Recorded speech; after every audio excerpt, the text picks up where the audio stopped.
ये है प्रयास कीजिए संख्या 9। नमस्कार, जय हिंद। आप सभी का स्वागत है द क्यू सॉल्वर पर।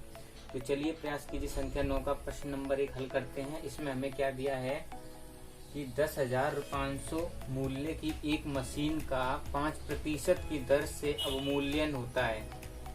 एक वर्ष पश्चात इसका मूल्य ज्ञात कीजिए।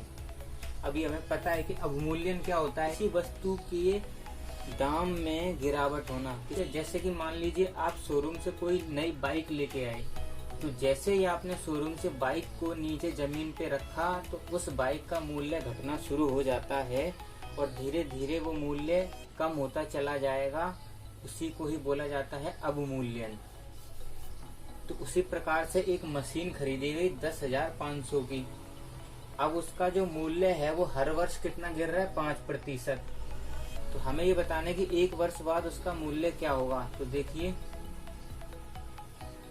जो हमारा यहाँ पर मूलधन है, जिसे हम P बोलते हैं, ये कितना है, 10,500 रुपए। ठीक। और जो दर है वो है 5%। अब यहाँ ध्यान रखिए कि अवमूल्यन जो है वो 5% की दर से हो रहा है और समय कितना है, 1 वर्ष। अगर वो बोलता कि 1 वर्ष 3 महीने या 1 वर्ष 6 महीने बाद मशीन का क्या मूल्य होता तो दर भी चेंज हो जाती, लेकिन यहाँ पर सिर्फ 1 वर्ष ही बोला गया है, इसीलिए दर में कोई परिवर्तन नहीं किया गया है। अब अवमूल्यन है तो चीज घट रही है। जिस तरह से हमें ब्याज मिलता है तो हमारा पैसा बढ़ता है, ठीक उसी तरह से इसमें क्या है, रेट गिर रहा है। तो देखिए, जो 1 वर्ष बाद जो मूल्य होगा, 1 वर्ष बाद का मूल्य, ये क्या होगा, कितने में खरीदी, 1। अब देखिए यहाँ प्लस लगाते हैं तो मतलब चीज बढ़ती है, लेकिन माइनस लगाएंगे तो वो घटेगी। किस दर से घटेगी, 5% की दर से। और समय हमारा कितना है, सिर्फ 1 वर्ष। तो देखिए यहाँ पर क्या है हमारा, जो 10,500 गुणा में, अब देखिए यहाँ पर 5 से कम 5 और ये 20 पे जाएगा तो 20 से कम 20, 20 में से 1 गया तो 19/20 घात 1 है, इसलिए एक ही बार। अब देखिए 1 0 से तो 1 0 कट। अब ये जो है ये किस पे जाएगा, देखो 2 पंजे 10, 2 दूनी 4 और 2 पंजे 10। तो अब हमें जो यहाँ निकालना है वो 19 गुणा में 525। तो देखिए इसका आंसर क्या आएगा, 19 पंजे 95, फिर उसके बाद 19 दूनी 38, फिर 19 पंजे 95। देखिए 5, 8 और 9 17, 7, 5 3 8 और 1 9 और 9। तो जो मशीन का मूल्य है वो 1 वर्ष बाद कितना हो जाएगा, 9,975 रुपए।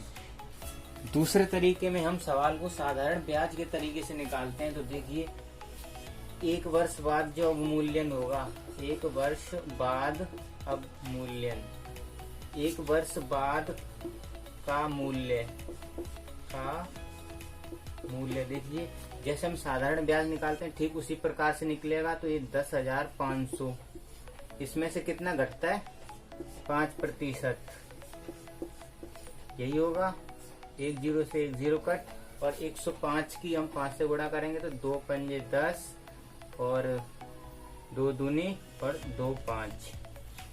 तो यहाँ पर 525 रुपए, जो 5% आया है वो किसका है, 10,500 का। अब देखिए जो मूल्य है वो क्या हो जाएगा, 10,500 में से हमें क्या घटाना है, बस 525। तो देखिए 9,975 रुपए।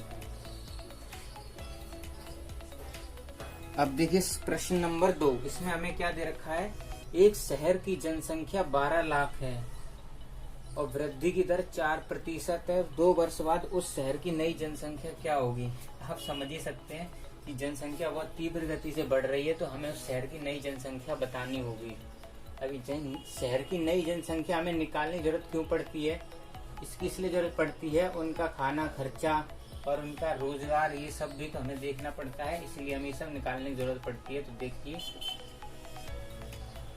जो शहर की वर्तमान जनसंख्या है वो 12 लाख यही है, और हमें पता है फॉर्मूला। तो देखिए 1 प्लस कितने % इंक्रीज होती है, इतना, और कितने वर्ष का निकालना है, 2 वर्ष। तो देखिए 12 गुणा में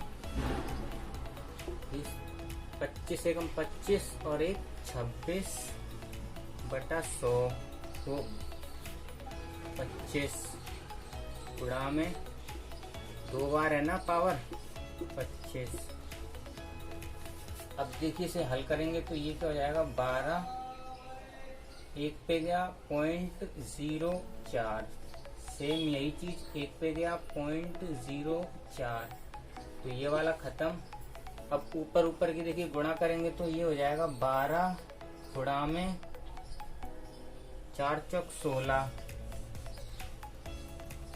और फिर उसके बाद 10 दाम 100 108। तो अब यहाँ पर हमें क्या निकालना है, 12 गुणा में 108 और 16, ये देखिए। अब उसके बाद 12 एकम 12, 1 2 3 4, तो देखिए 1 2 3 4 5, 1 2 3 4 5 6, फिर 0, फिर उसके बाद 12 8 96, फिर उसके बाद 12 एकम 12, फिर उसके बाद 12 6 72, और बस इसको सबको जोड़ना है। तो देखिए यहाँ पर क्या आएगा, मेरा सब में लगभग 0 ही है, तो ये मेरा हो जाएगा 12, तो यहाँ पर बचेगा 12, और फिर पॉइंट, क्योंकि यहाँ पर देखिए यहाँ पर 2 के बाद पॉइंट यहाँ है, 2 के बाद पॉइंट यहाँ है, तो 4 के बाद पॉइंट हो जाएगा। तो देखिए 1 2 3 4 12, तो इसके बाद ये पॉइंट, फिर इसके बाद ये हो जाएगा 9। तो देखिए शहर की जो जनसंख्या होगी वो 2 साल बाद इतनी हो जाएगी। पर वीडियो संपन्न हुई और आप सभी का बहुत बहुत